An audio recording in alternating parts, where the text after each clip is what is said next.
Hey everyone, welcome back to my channel, and to all of my new subscribers, welcome and thank you for subscribing. Today is just going to be my January budget for January 8th through the 22nd. So I got paid on the 8th and I got paid 1,017. So I was $1 over what I thought my actual would be.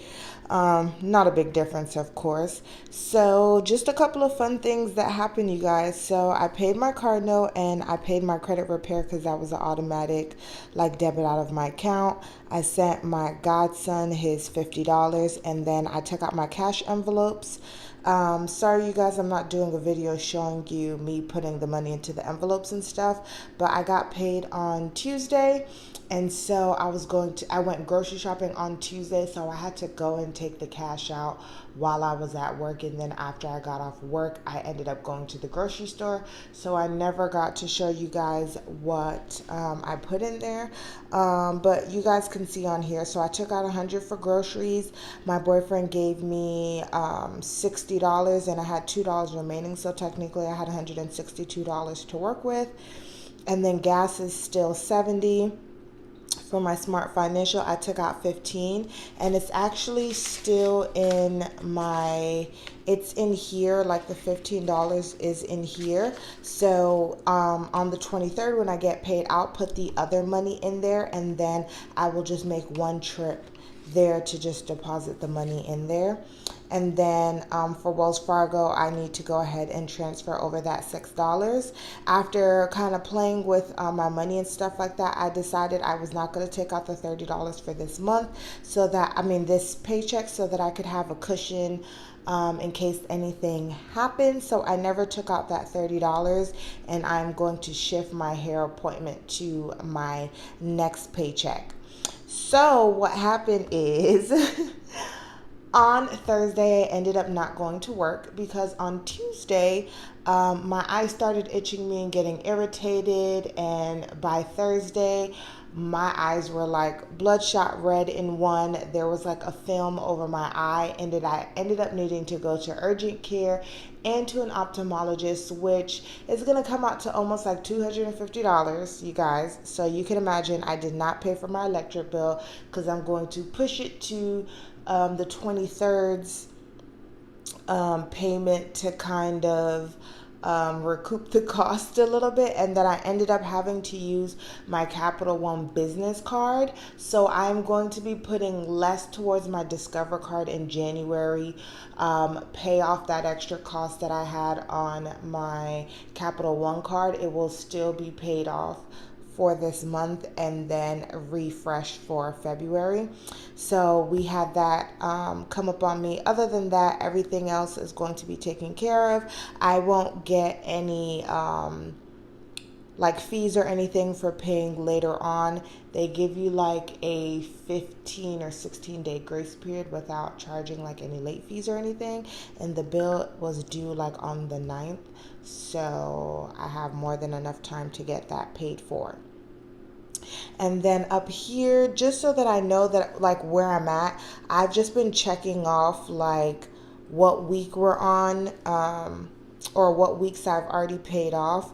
So right now I should have $15, which I do, in my Smart Financial, and then for my Wells Fargo I should have $6, which I need to transfer over to. I want to show you guys, but this is just for my knowledge. I was just scribbling in my book, and I kind of came up with this, just so that I have something to remember what I'm doing. So I just have my bills here, you guys, and this is just everything that I pay, that I have to pay for, and I have no choice. The electric is the only thing that can fluctuate really, and I'm hoping that I can keep it under $80 and not do over like I did for this month that is due.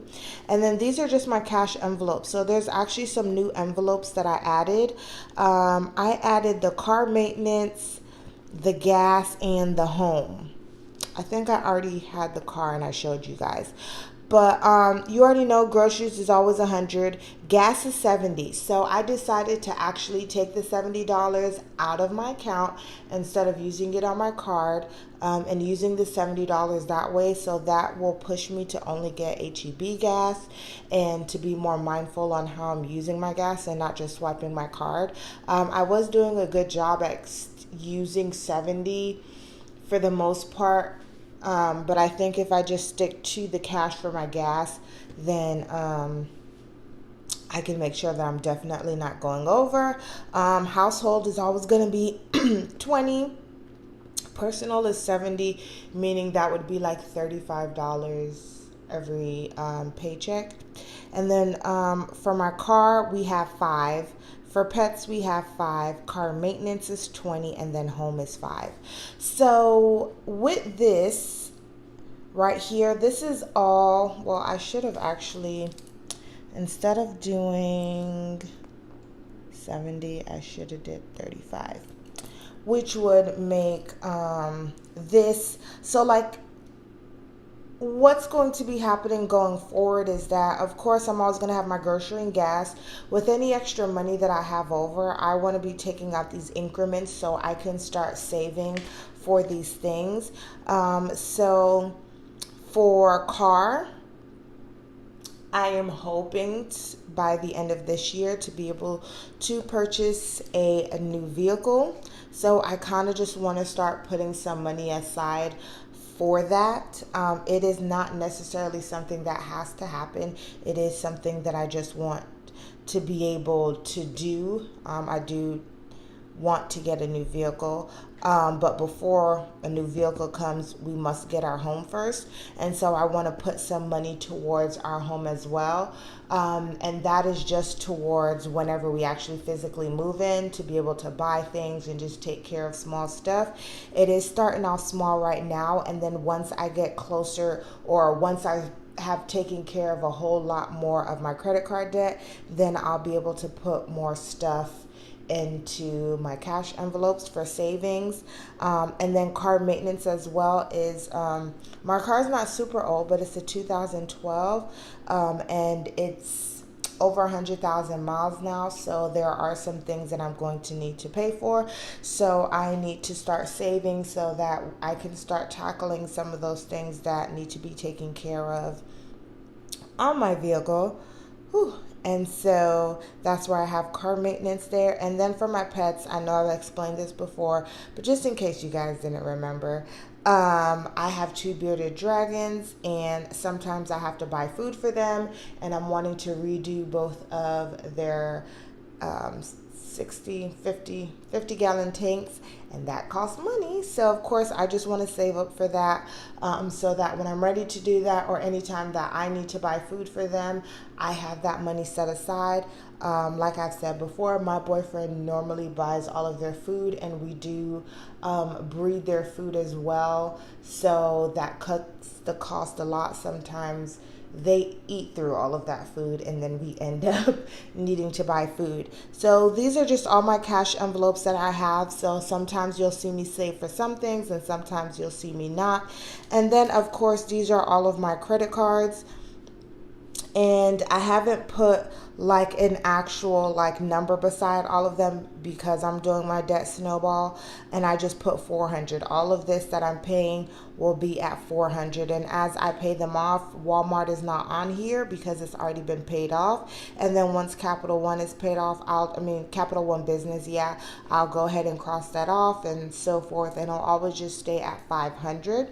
And then with all of that being said, if I was to just do all of this a month, it would be $1745.89, which is definitely in my budget, because after taxes for all of my paychecks, I do make more than this, even without going forward, actually, because my pay is going to change a little bit.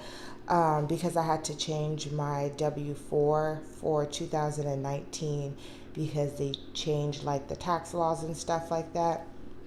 So I will be making more or at this or more in order to cover this if I was to do all of this stuff as well. So I just wanted to go over that with you guys.